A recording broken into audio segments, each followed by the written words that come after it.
So finally guys তোমাদের জন্য নিয়ে চলে আসলাম গ্র্যানি চ্যাপ্টার 2। সো অনেক দিন হয়ে গেছে আমি তোমাদেরকে বলছি কিন্তু আমি দিচ্ছি না, তাই আজকে ফাইনালি তোমাদের জন্য নিয়ে আসলাম গ্র্যানি। তো লেটস স্টার্ট।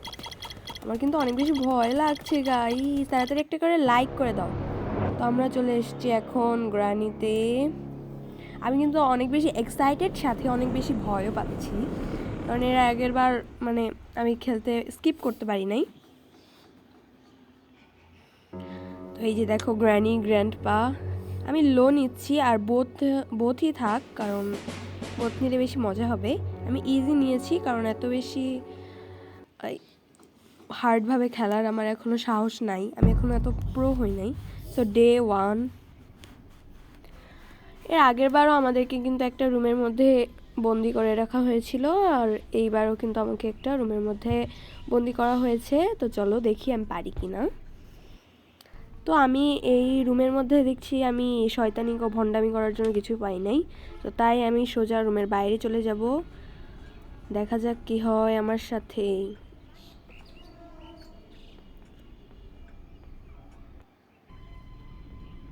তো আমি বাইরে না গ্র্যান্ডপাকে দেখেছি, তাই আমি ভয়ের চোটে চলে এসেছি। গ্র্যান্ডপা যদি আমাকে মেরে ফেলে তখন কি হবে? গাইস ভয় পেলে চলবে না, চলো এবার আমরা বাইরে যাব আর গ্র্যানি আর গ্র্যান্ডপাকে দেখিয়ে দেব আমি কে।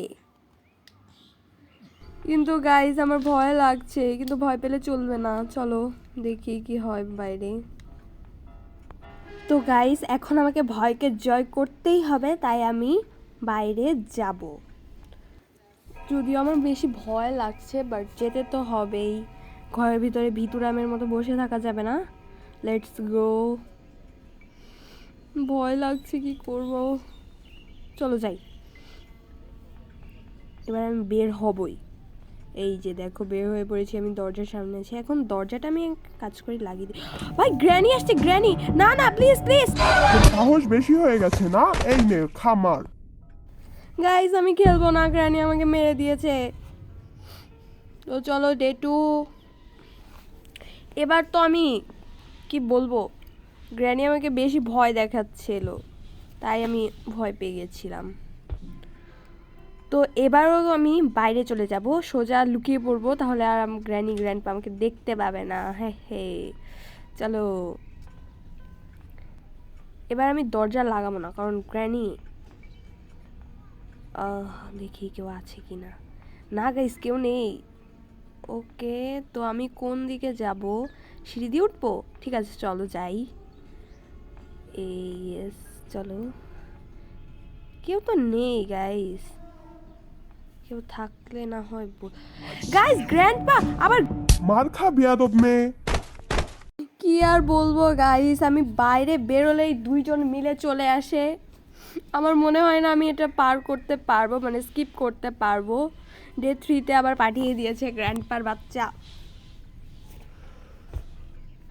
মানে আমার দাদা হয়। গ্র্যান্ডপার তো দাদা না। তো চলো এখন আমি আবার বাইরে যাবো। আমি ডরাই নাকি গ্র্যান্ডপাকে দেখে? আমি কাউকে দেখেই ভয় পাই না। হ্যাঁ চলো। গ্র্যান্ডপা নিজেকে অনেক বেশি বড় কিছু মনে করে। তো চলো এখন আমি লুকিয়ে পড়বো, দেখি ওরা আমাকে কিভাবে খুঁজে পায়। দুষ্টু কোথাকার, প্রত্যেকবার আমাকে মেরে দেয়। তো আমি এখান দিয়ে যেতে চাচ্ছি না, কারণ যে কোনো সময় যে কেউ চলে আসতে পারে, কারণ এর আগের বার কিন্তু গ্র্যান্ডপা আমাকে এই দিক দিয়ে মেরেছিল। তো আমি দেখি, ও গাইস এখানে একটা কি দেখা যাচ্ছে, চলো দেখি ভিতরে ঢুকে। ওকে, এই জায়গাটা অনেক বেশি ছোট, এখানে লুকালে কি গ্র্যান্ডপা আমাকে পাবে, খুঁজে পাবে কি? আচ্ছা তাহলে আমি এই সাইডে আসি। তো নে আরেকটা খা। কষ্টের কথা আমি আর কি বলবো গাইস, গ্র্যানি আর গ্র্যান্ডপা আমাকে মারতে মারতে আধমরা বানিয়ে দিয়েছে। এখন আমি ডে 4-এ আছি। মনে হয় না আমি আর পারবো। তোমরা তাড়াতাড়ি একটা লাইক দিয়ে দাও, আর যারা এখনও সাবস্ক্রাইব করোনি তাড়াতাড়ি তাড়াতাড়ি সাবস্ক্রাইব করে দাও। আর মনে হয় না আমি আর টিকে থাকতে পারবো, কারণ গ্র্যানি আর গ্র্যান্ডপা আমাকে নিয়ে যা শুরু করছে। হ্যাঁ তো দেখি পারি কি না। এবার কি গ্র্যানি আর গ্র্যান্ডপা আমাকে মারবে কি মারবে না আমি বুঝতে পারছি না। তো গাইস ওটা কিসের হাত? এ বাবা গাইস গ্র্যান্ড পাস্টে আমাকে তাড়াতাড়ি লুকাতে হবে। ধরে ফেলবে গাইস, ধরে ফেললো, ধরে ফেললো, ধরে ফেললো। এত মেয়ে তোকে বোঝাতে বোঝাতে আমি পাগল হয়ে এইসব কি, আমি এর জীবনে গ্র্যানি খেলবো না।